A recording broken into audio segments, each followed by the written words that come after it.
Now, you know, it's a truism, and probably an oversimplified one, that since the dawn of the scientific revolution, a wedge has been driven through the heart of our society such that the moral systems that we use to unite us, so those would be religious systems fundamentally, have been subject to an intense critique from the scientists. And you know, it's a pretty effective critique.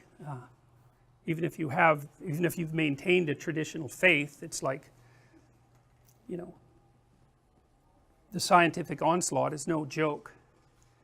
And that's a problem as far as I can tell, because, and the problem is that you're still left with the problem of how you should act.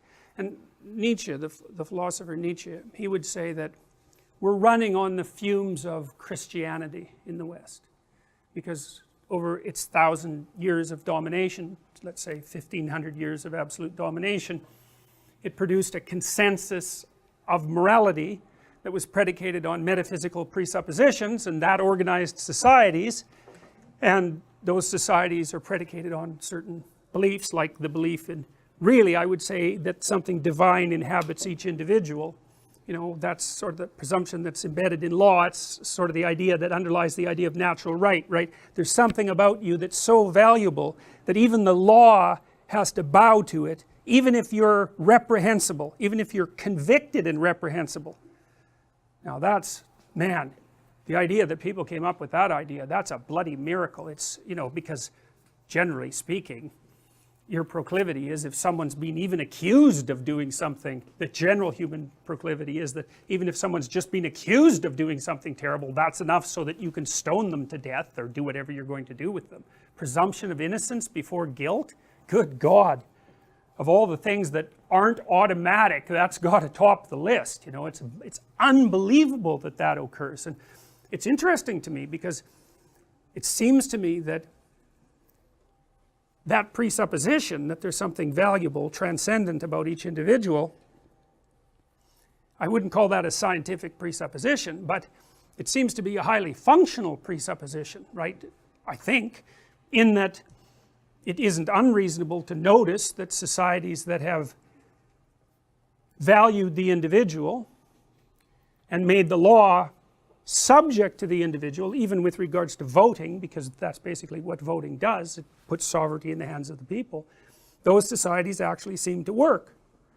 Now, whether they'll work for the next 300 years, who the hell knows? I don't know, but they've worked pretty well for the last 500 years, let's say, and we've got it pretty good right now. And you know, I suspect most of you are rather pleased that the law recognizes your value as individuals, and you take that for granted, right? You think you have rights, and of course the rights that you have, natural rights, are logical consequence of your transcendent value.